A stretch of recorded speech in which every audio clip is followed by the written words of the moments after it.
Cymru. Hardd. Ysbrydoledig. Arbennig. Mae'n genedl i'w archwilio, yn genedl o gerdded.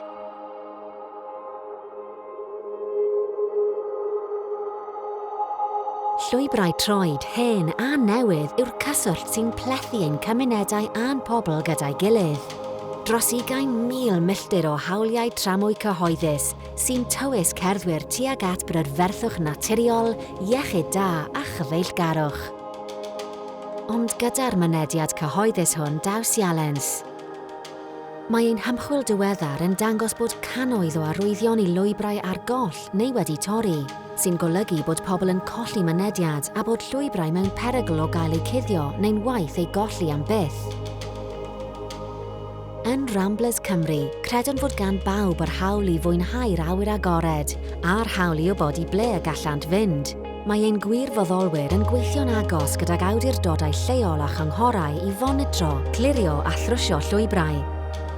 Rydym am weld cerdded wrth galon cymunedau mwyn i bawb allu archwilio'r ardal ym maint yn ei charu. Ers 1935, mae y Ramblers wedi bod yn gwarchod hawliau tramwy cyhoeddus a byddwn yn parhau ymgyrchu i achub y rhwydweithiau hyn.